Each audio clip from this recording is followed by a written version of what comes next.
Bonjour et bienvenue à ce premier épisode audio du podcast Sujet à relais. Aujourd'hui, je reçois une personne, écoutez, ça fait 10 ans que je la connais, donc j'avais envie de vous la faire découvrir. Donc elle a choisi ses sujets, donc même concept qu'en studio.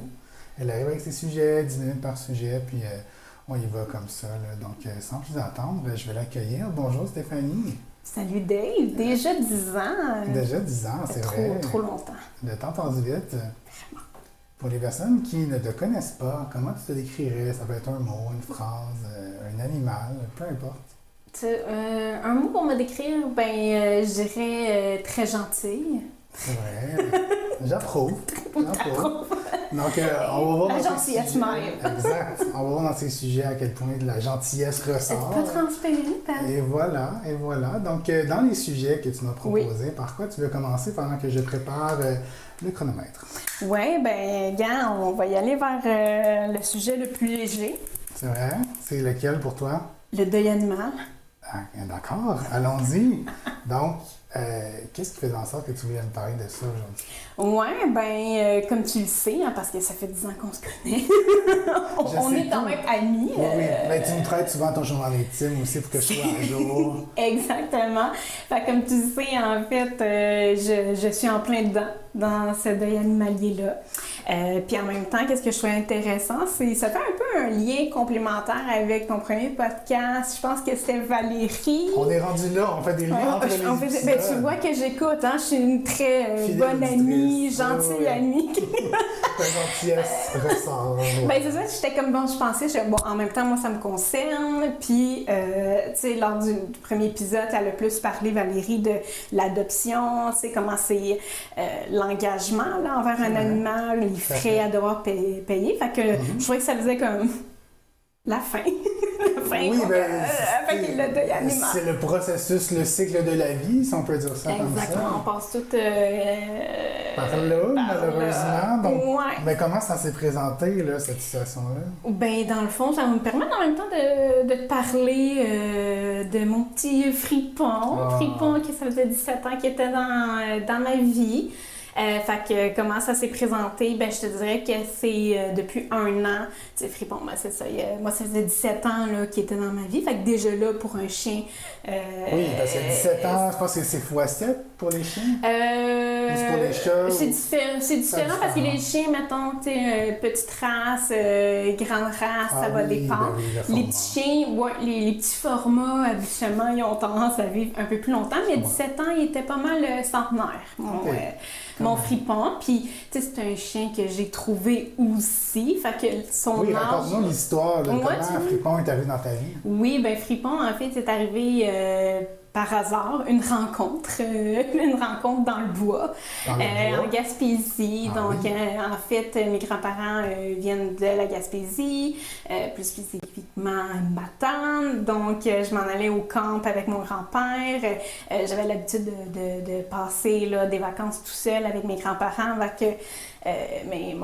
mes parents, frères et sœurs viennent me rejoindre. Donc, on s'en allait au camp, qui était quand même dans le bois. Là, c'était un petit terrain, tu sais, pas asphalté ni rien. Puis il y avait Fripon, qui s'appelait pas Fripon dans ce temps-là. Il était avec un collier, puis il s'appelait Fripon. OK. Non, mais des fois, on peut trouver un animal avec une médaille. Oui, c'était pas le cas. Okay. Puis, tu sais, dans le fond, toute la journée, je regardais voir s'il y avait des gens qui cherchaient, pas du tout. Il était super maigre. Fait que là, tu sais, à ce moment-là, mon grand-père était comme, écoute, à la fin de la journée, on va le reporter. Où est-ce que tu l'as trouvé? Dans le bois? Oui. Fait que moi, je voulais en profiter. Je voulais vraiment trouver là, la personne qui l'avait perdu. Finalement, ça a donné que ma grand-mère, elle a téléphoné, puis là, il a comme expliqué. Puis là, elle était comme, non, rapporte-le. Fait que de fil en aiguille, mes parents ont vu comme quoi que ça avait été un coup de foudre, premier amour de vacances. Premier animal dans ta vie?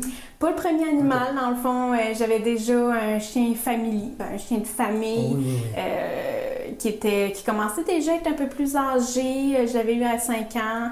Fait que, tu sais, Fripon venait se rajouter. Fait que, tu sais, Fripon, c'est pas mon premier deuil. J'ai vécu là, le deuil de Feu Cannelle. Qui est âgé de combien d'années? 12 ans, je pense qu'il est décédé à 12-13 ans. Fait que Fripon, il a été très tough, oui, c'est ça. je te dirais. Donc, c'est ça, donc 17 ans, ça faisait 1 an là, que on voyait sa qualité de vie se dégrader. Les vieux chiens commencent, en tout cas, lui, commence à être un peu sénile, confus, aveugle, sourd, incontinent. La patente. Tout ça s'ajoute au fil du temps. Là. Oui, fait que tu sais, j'étais rendue comme quasiment comme une proche aidante, là, tu sais, j'ai toffé 2 ans. Un autre lien avec l'épisode de Valérie, j'espère que Valérie, il va écouter, ça boucle. ça boucle la boucle. Oui, tout à fait. Okay. Ça se dit. Fait que, puis tu sais, moi, dans le fond, j'avais pas pris la décision de faire l'euthanasie Cannelle dans ce temps-là, puis la culpabilité, tu sais, c'est quelque chose qui revient beaucoup, là, qu'on parle de deuil animalier, c'est pour différentes, soit l'euthanasie ou un accident ou d'autres raisons qui fait en sorte que l'animal est décédé, ben ça revient souvent. Puis moi, je l'ai vécu avec Cannelle parce que j'ai pas été capable de prendre cette décision-là, alors que clairement, elle était rendue là. Dans ce temps-là, mes parents aussi voulaient pas comme me brusquer, me bousculer. Fait que moi, je m'étais dit, ben, avec Fripon, je me rendrais jamais là. Ah oui. Donc là, ça faisait déjà 1 an que je le voyais dépérir. Puis là, j'ai décidé de consulter un vétérinaire, de faire venir un vétérinaire à domicile. Et c'est le vétérinaire qui l'a comme évalué pour me dire, ben écoute, nous, on évalue avec sa qualité de vie que elle m'a comme donné sa bénédiction, dans le sens son autorisation de quand j'étais prête. Fait que j'ai pas pris tout de suite le rendez-vous, là. Ça emmène quand même... c'est une décision difficile à prendre? Ben vraiment, tu sais, de prendre la décision, là, de laisser ton chien partir à une heure précise. Autant ça a ses avantages, si je peux dire, qu'un décès soudain, parce qu'un décès soudain, tu n'as comme pas le temps de te préparer à ça. Exact. Moi, ça faisait quand même 1 an que, veux pas, j'anticipais. Fait que je pense que ça joue beaucoup, c'est dans le deuil animalier. Ouais. Quoique, tu sais, les émotions ont quand même été vives, tout ça. C'est comprenable. Mais ça reste en sorte que c'était anticipé. Donc, le fait de l'avoir vu dépérir, tout ça, je savais que je prenais la décision. Elle n'est pas venue tout de suite après que le vétérinaire m'a annoncé comme, il est rendu là, on peut le faire. Fait que j'ai comme... ça a pris peut-être 1 mois quand même. 1 mois, elle m'a prescrit des antidouleurs. Fait que, on était vraiment dans les soins palliatifs là, avec Fripon. Puis, tu me parles d'antidouleur. Est-ce que ça faisait partie d'un genre de plan d'action que la vétérinaire avait fait ou c'est pas planifié? Puis, quand on a pris la décision, là, on donne des médicaments? Comment ça se passe? Oui, ben, c'est une bonne question. Dans le fond, c'est plus que j'étais pas prête. On savait pas trop non plus. C'est difficile à dire si un chien souffre ou pas. Moi, ça faisait des semaines qu'il me réveillait la nuit. Donc, d'où le côté proche aidant, c'est que je commençais moi-même à éprouver plus vraiment de plaisir. Puis, tu vis les émotions difficiles aussi parce que ça te mène vers l'acceptation du verdict du médecin, du vétérinaire. Du vétérinaire, c'est pour ça, en fait, ça s'est venu comme appuyer un petit peu, comme valider aussi, peut-être enlever, on parlait de la culpabilité, en même temps enlever une culpabilité que la décision que je prenais, était la bonne. Et corrige-moi si je me trompe, tu étais toute seule dans ce processus décisionnel-là, comparativement peut-être à Cannelle où il y avait les parents ou peut-être frères et sœurs impliqués. C'était, c'est ça, parce que Fripon, c'est sûr que, j'avais 15 ans. Fait qu'on s'entend que ça a quand même été le chien de famille, mais il y a tout un lien. C'est toi qui l'as trouvé. C'est moi qui l'ai trouvé. Fait que, Fripon, il m'a suivi par la suite quand je déménageais en appartement tout seul. Donc, c'est comme devenu... c'est passé le chien de famille, un peu comme un... parce que ça aussi, ça a un impact sur le deuil, l'attachement que tu as envers ton animal. C'est sûr que dans ta vie, tu peux avoir différents animaux, puis il y en a un qui va te toucher, qui va te faire plus mal qu'un autre. Absolument. Parce que le rôle, ça dépend toujours de ton niveau d'attachement, du rôle qu'il y avait, du besoin qu'il comblait aussi, cet animal-là. Fait que, au début, c'était sûrement comme un meilleur ami, une espèce de confident de l'adolescence. Ça, c'est pas facile. Voilà, tout ça. Le soutien émotionnel. Exactement. Après ça, c'est sûr, je pense aussi, le fait de recevoir de l'amour. Moi, j'ai quand même rentré en relation amoureuse quand même assez début de ma vingtaine. Fait que, on dirait que tu recevais quand même de l'amour d'un être, là. Puis, c'est sûr qu'après ça, quand j'ai commencé à être en couple, on dirait que c'était comme plus ça s'est transformé, pas un bébé, mais quelqu'un à prendre soin. Parce que là, c'était plus mes parents, qui jouait aussi un rôle dans C'est le seul soutien pour l'animal. C'est ça, fait que c'est comme devenu peut-être aussi un rôle, un besoin, genre de... Il y a une vie qui dépend de moi. Mais c'est ça, je pense que le facteur aussi d'anticipation, puis qu'est-ce qui est bien aussi avec de prendre la décision de faire l'euthanasie, justement, c'est de se dire c'est un soin, je sais pas si ça doit être générique, qu'est-ce que je dis, mais un soin d'amour. Ça surprend toujours, hein, cette minuterie. Ça conclut bien quand même de se dire que... Parfait. J'ai une question croustillante pour toi. Oui. Tu as le droit de répondre ou non. OK. Donc, dis-moi, quel impact le deuil fait, en fait, dans l'amour de vouloir des animaux? Le désir, est-ce que ça influence ou non le fait de savoir qu'on va vivre ça éventuellement? Tu veux dire pour le futur? D'autres animaux, peut-être? Pour certains, oui. Je sais que pour certains qui voudront plus se lancer là-dedans. Et pour toi, disons?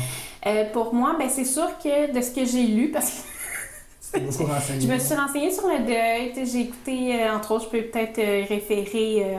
Elle a passé à l'émission de Guylaine Tremblay sur le deuil animal. Elle s'appelle je l'ai noté, Annick Lavergne. Elle a fait sa thèse sur le deuil animalier.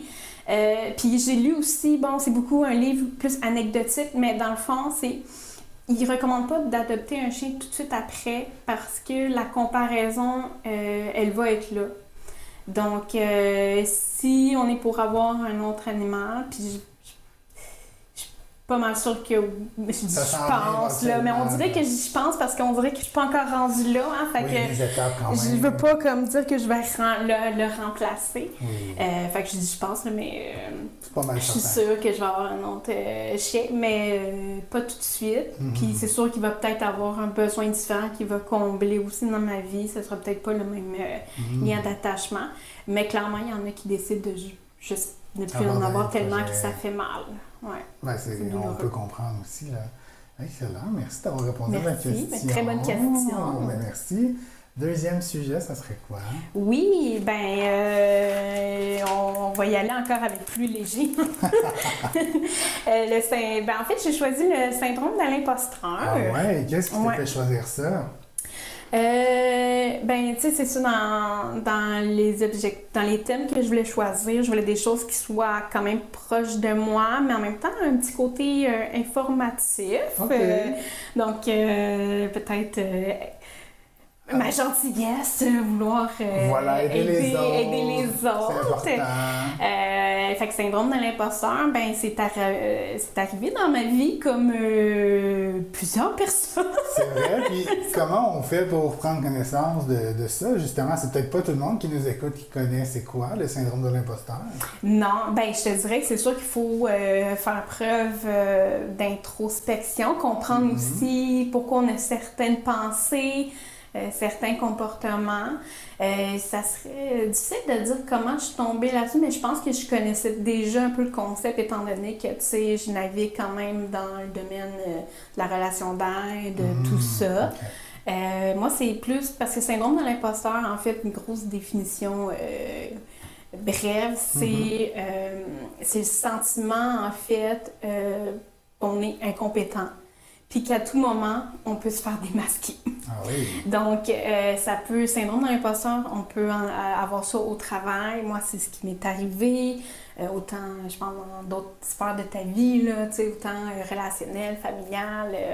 Donc, c'est pas spécifique à un domaine, ça peut être partout. Non, dans ça ta peut vie. être partout. Donc, c'est sûr que qu'est-ce qui sous-entend, qu'est-ce qui peut créer ça ou qu'est-ce qui peut emmener ça, ben moi, de mon côté, l'estime de soi, se comparer beaucoup aux autres, l'anxiété de performance aussi, ça peut emmener cette perception-là, cet effet-là que on se sent peut-être pas toujours à la hauteur de ce qu'on fait. Oui, exactement. Donc, moi, c'était vraiment au niveau du travail. Ben, tu sais, justement, quand tu sors de l'école puis que tu rentres sur le marché du travail, ben, c'est sûr que tu peux avoir tendance à te comparer à des personnes plus expérimentées. C'est sûr que pour ceux qui ont l'anxiété de performance, ils veulent tout de suite réussir. La bonne élève, peut-être. Oui. Est-ce que ça se peut que tu me connais? Peut-être. Fait que, tu sais, moi, ça s'est beaucoup perçu justement dans l'optique où le sentiment où tout ce qui m'arrivait, les choses positives ou les petites réussites, c'était de la chance. C'était parce qu'on m'avait pas encore démasqué. C'était à cause des autres. Fait que c'est vraiment dans cette... Fait que, mettons, pour quelqu'un, de pas être capable de reconnaître ses réussites, qu'est-ce qu'on fait de bien. Puis j'ai vraiment un moment où, quand j'avais lu la définition, j'étais comme, OK, check, oui, ça c'est moi, c'est vrai, peur de faire masquer. Puis là, qu'est-ce que ça dit aussi au niveau du syndrome de l'imposteur, c'est que les gens qui ont le syndrome de l'imposteur, souvent sont très compétents parce qu'ils travaillent plus fort. Puis quand j'ai lu cette phrase-là, j'ai fait comme, ah ben non, moi, c'est pas moi. C'est pas moi parce que c'est vraiment moi, c'est vraiment de la chance. Moi, je suis à part de tout le monde et c'est de la chance. Moi, c'est vraiment de la chance. Finalement, avec les années... on s'aperçoit qu'il y a peut-être un petit syndrome de l'imposteur. Oui, c'est ça, exactement. Puis une fois qu'on prend conscience de ça, qu'est-ce qu'on fait? Ben déjà, de l'accepter comme n'importe quoi. Est-ce qu'on l'accepte en ce moment, au moment où on se parle, c'est fait, ce processus? Non, je pense que ça se fait vraiment au quotidien, d'être alerte aussi par rapport à ça. Reconnaître les moments où on se sent imposteur. C'est ça. C'est sûr que, tu sais, moi, ça a quand même pris... je pense qu'il a fallu que je me laisse du temps. Rendu là, c'est moi, dans ma situation, le fait que j'avais peu d'expérience dans mon domaine d'études, ben il a fallu que je me laisse le temps. C'est sûr que ça peut créer aussi certaines choses, comme moi, puis certaines personnes, on peut avoir un mécanisme de fuite. Oui. Donc, mais ça, je suis quand même fière. Je suis contente de mon côté d'avoir persévéré, parce que rendu là, c'est tellement lourd à porter des fois pour les personnes qui souffrent d'un syndrome d'imposteur que autant pour l'anxiété, c'est comme une peur, c'est rationnel aussi, là, la peur de se faire démasquer, tout ça, qu'il y en a qui décident de fuir, de tout abandonner. Moi, je suis restée, mais j'ai fui d'une différente manière. Donc ça aussi, là, les personnes peuvent, qui souffrent de syndrome de l'imposteur peuvent manquer d'initiative, décider de pas essayer des nouvelles choses, de peur de l'échec. Fait que moi, ça a été, entre autres, de ne pas accepter des ouvertures de poste, par exemple, donc de privilégier la stabilité. Puis en même temps, ben, je suis contente parce que c'est mon cheminement dans tout ça, là. Complètement. Puis dans ton cheminement, est-ce qu'il y avait une stratégie précise, si les gens se reconnaissent? Est-ce que c'était de noter tes réussites? Est-ce que c'était d'avoir un coach ou toute autre solution qui t'a particulièrement aidé? Bien, ce que tu nommes, c'est des bonnes stratégies, là. Donc, autant avoir un journal intime. Un journal des réussites, appelons-le comme ça. Oui, c'est ça, de réussite. Aussi d'avoir un coach, mais peut-être justement le terme de mentor aussi, qui va être vraiment là pour te donner comme des rétroactions, c'est quelqu'un d'externe. C'est ça, moi, qu'est-ce qui m'a aidé, c'est ça, c'est de recevoir à un moment donné des rétroactions d'autres personnes qui n'étaient pas ma famille, mes amis, des gens que je peux dire, ouais, mais là, c'est parce qu'ils m'aiment. C'est pour ça qu'ils disent ça. Là. Ben oui, le classique. Fait que d'aller les chercher, à la limite, c'est... puis là, ça veut dire de foncer. Hein? Fait que ça, c'est sûr qu'il faut prendre ce risque-là, d'aller les chercher. Fait que moi, ça a vraiment été par des petits objectifs que, à force de faire, ben, ça a augmenté ma confiance en moi. Puis là, bon, c'est directement lié à l'estime, tout ça. Fait que tu peux pas faire ça du jour au lendemain. Là, ça prend du temps, la réflexion, mais quotidiennement, c'est ça, c'est des petits objectifs que je me mettais. Et aussi, après ces objectifs-là, d'en trouver d'autres, puis de continuer de foncer, de reconnaître ses forces au final. Puis c'est sûr que, au niveau de l'environnement de travail, c'est sûr, ça je le considère que je suis chanceuse par contre, parce que c'est sûr que les environnements de travail sont pas tous je sais pas si c'est le bon terme. Il n'y a pas toujours des gens autour qui sont là pour justement donner le feedback, oui, la c'est ça, ou bienveillance. qui comprennent aussi c'est quoi commencer, débuter à quelque part. Fait que déjà qui là, ne jugent pas aussi. c'est ça. Fait que déjà là, si tu considères que tu as le syndrome de l'imposteur et que tu n'es pas dans ce milieu de travail-là, à te questionner, est-ce que tu sens que c'est un bon environnement pour te permettre de grandir? Parce que moi, dans la chance que j'ai eue, c'est d'avoir des gens, des gestionnaire qui ont cru en mon potentiel. Parce que c'est ça, le syndrome de l'imposteur, qu'est-ce que ça fait? C'est justement parce que tu as peur de prendre l'initiative, tu as peur de l'échec, ben tu n'es pas vraiment à ton 100%. Fait que ça a été d'avoir cette chance-là. Fait que, tu sais, si, mettons, quelqu'un qui n'a pas cette impression-là, de réfléchir à le trouver à quelque part d'autre, peut-être des spécialistes ou j'ai pas de personnes à recommander comme ça, vite comme ça, mais probablement que c'est ça, il y a plein de gens qui sont là pour du soutien en général. C'est juste aussi psychologique aussi, là. Entre autres. Entre autres. Oui, mais sinon, c'est sûr que tu peux trouver, tu sais, moi, de mon côté, ça a été par moi-même, là, que j'ai trouvé les stratégies, mais là, avec de nos jours des podcasts, la lecture. Ah oui. Si tu te renseignes, tu peux trouver les stratégies qui te parlent. Oui, puis si tu as choisir. besoin d'aide, si tu es encore bloqué, ben après ça, tu peux toujours aller chercher de l'aide. Là. Oui, il y a toujours de l'aide à quelque part là, pour avancer finalement, là, reconnaître ses forces. Question croustillante pour toi. Tu dirais que le syndrome de l'imposteur, ça a été quoi l'opportunité manquée à cause de ça jusqu'à présent dans ton parcours? C'est une bonne question, mais il n'y a pas de regret de mon côté. Ah oui, intéressant. Fait que honnêtement, je suis vraiment contente de mon parcours. Je me sens comme si... je sais pas si... Tu as l'impression que les bons événements sont arrivés au bon moment puis que tu n'as pas manqué quelque chose. Exactement. J'ai suivi mon rythme puis il fallait que je le vive comme ça. Puis ça m'a permis de développer autre chose entre-temps. Fait que, mais c'est une très bonne question. Merci. Et là, on ne l'a pas entendu parce qu'on discutait, mais le temps est déjà fini pour ce sujet-là. Okay. On n'a pas entendu le petit bip? Non, ça a été de la télépathie. Donc là, il reste un sujet sur la liste. Donc, je mets le temps. Ça serait... dis-nous en fait quel est ce fameux sujet. Oui, j'ai comme dernier sujet, je suis allée vraiment vers un intérêt en moi que j'ai depuis que je suis jeune, qui est le cinéma. Mais là, je nomme cinéma, mais est-ce qu'on peut inclure aussi comme film, Selon ma définition du cinéma, les films font partie du cinéma. Oui, effectivement, mais j'ai pas nécessairement, il y a des films qui m'ont marqué que j'ai pas nécessairement vu au cinéma. Je comprends. Oui, mais c'est ça, l'univers du film en général. Oui, et cinéma.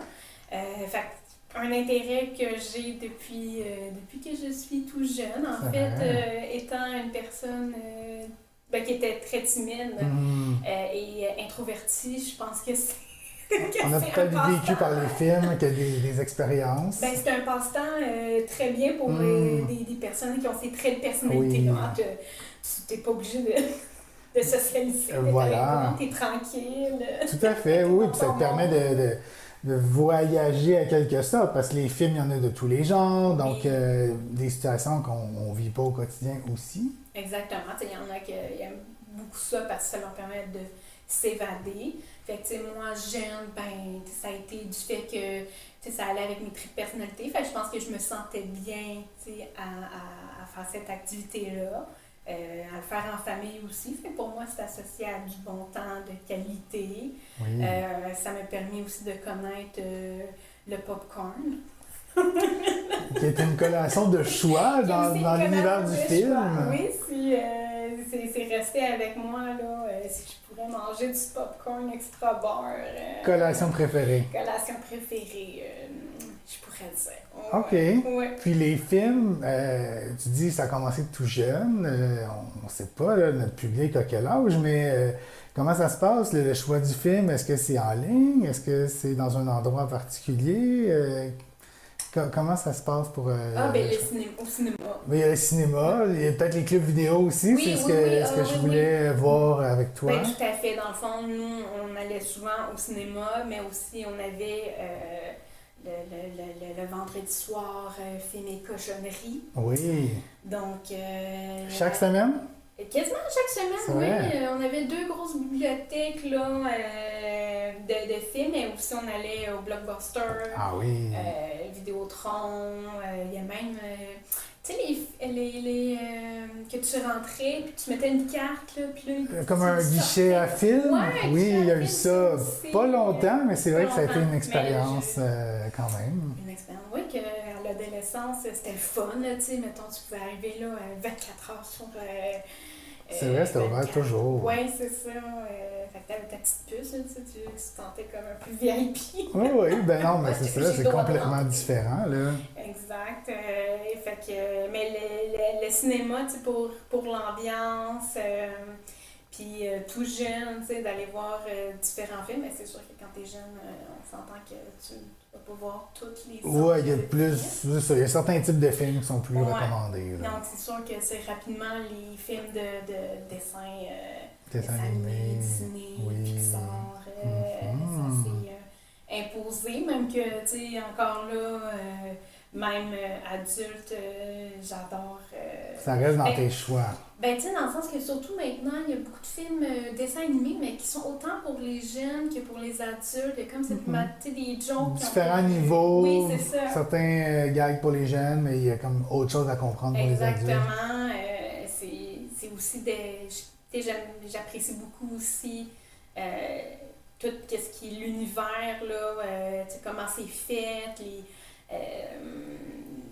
le jeu d'acteur, peut-être pas quand j'étais plus jeune, oui, là, mais maintenant tu l'apprécies. Oui, la musique aussi beaucoup, là. J'écoute une musique, puis je suis capable d'identifier quasiment des fois, je sais pas dans quel film encore, mais je sais que c'était quel type de scène, puis là, quand je me mets à réfléchir, fait que ça vient beaucoup me chercher aussi la musique de film, fait que c'est ce dessin animé, Disney, je pense que... Tu sais, je creusais, là, justement, en faisant ma préparation de mon une bonne sujet. élève, oui. Puis, oui, bonne élève. Pas d'anxiété. J'étais comme, c'est quoi mon premier souvenir? Tu sais, au cas où tu me poses la question, c'est quoi mon premier souvenir? Ben, c'est une très bonne question. Quel est ton premier souvenir, Stéphanie? Ben, je suis contente que tu me c'est difficile, c'est sûr que c'est difficile, mais j'ai un souvenir quand même de... Moulin, je me souviens d'être allée voir au cinéma. C'est vrai. Puis Moulin, tu sais, j'étais, je pense, 5-6 ans quand c'est ça. Quand même, tu t'en souviens encore? Je me souviens, oui, ben, tu sais, c'est très comme des flashs. Des flashs, mais peut-être les chansons, je sais pas, les personnages. Non, parce que je me souviens, on était à Matane, puis je reviens encore. Un sujet, ça aurait pu être la Gaspésie. Je te réinviterai pour parler de la Gaspésie. Mais je me souviens qu'on était en Gaspésie, à Matane, puis qu'il y avait un cinéma, puis il y avait Moulin. Je sais pas, mais dans ma tête, j'étais allée voir avec ma mère. Je me souviens de ça. Donc, que vous deux? Oui. OK. Un moment privilégié. Peut-être qu'il y avait d'autres noms. Mais... Probablement dans la salle, mais je veux dire, je sais que tu as des frères et sœurs, tout ça, donc, mais c'était ce moment-là que toi et elle, peut-être. Je me souviens pas d'eux. OK. Je me souviens pas d'eux. Pas important. OK, donc Mulan, le premier moment marquant. En tout cas, quand je suis capable de remonter dans ma tête, après ça, peut-être que c'est pas... j'ai menti. J'ai pas mon détecteur de mensonges avec moi, donc on pourra pas savoir. Mais là, si c'est ton premier souvenir du cinéma, on sait qu'aujourd'hui, c'est très accessible en ligne, tout ça. Ouais, oui, ben, avec la pandémie aussi, je te dis, ça l'a comme un peu joué sur mon lien avec le cinéma parce qu'à un moment donné, ben là, quand j'ai commencé à faire du cash, une grande fortune. Une grande fortune, oui. Une grande richesse. Oui. J'allais plus souvent au cinéma. Ben, il y a un coût à ça, effectivement. Oui, mais je pense que maintenant, tu peux être abonné. Hein? Il y a des abonnements. Est-ce que tu étais abonné ou je m'en souviens? Je pense que c'est aux États-Unis, tu as ça, des abonnements. Peut-être, mais moi, où est-ce que j'étais, il n'y avait pas d'abonnement. Mais je pense que c'est récent quand même. Je pense que tu peux payer comme un frais par mois parce que justement, tu le nommes, la pandémie a fait en sorte que les gens ne sortent plus. Donc pour les cinémas, c'est difficile là, de prévoir à quel point les gens vont se déplacer. Puis l'offre aussi, moi je la trouvais, ça a vraiment...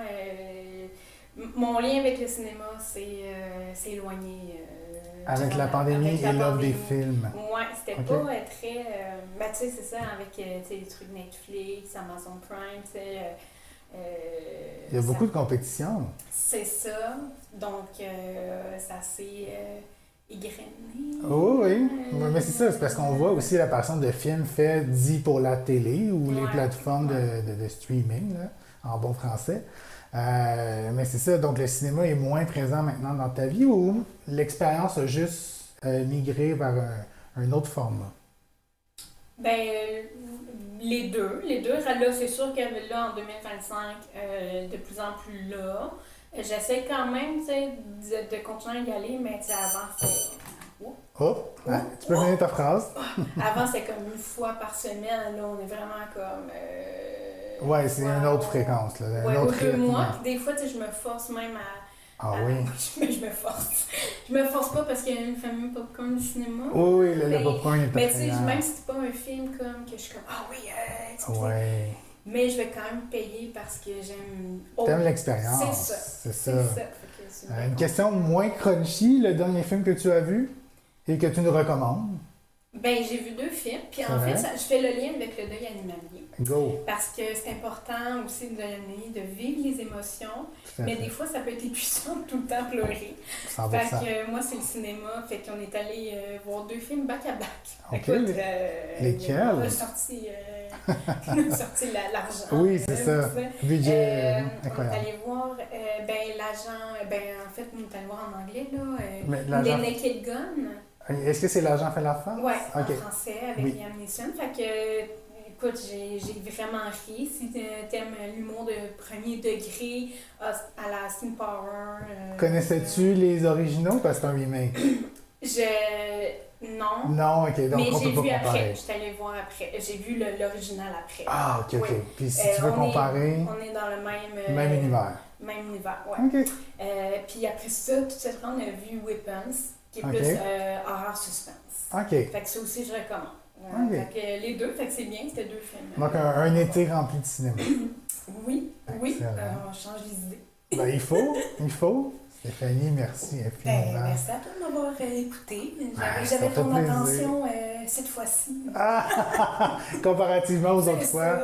Donc, à la maison, en espérant que vous ayez aimé cet épisode audio, ce premier. Donc, à voir pour les futurs, là, vous pouvez nous laisser des commentaires. Donc, à bientôt. Merci.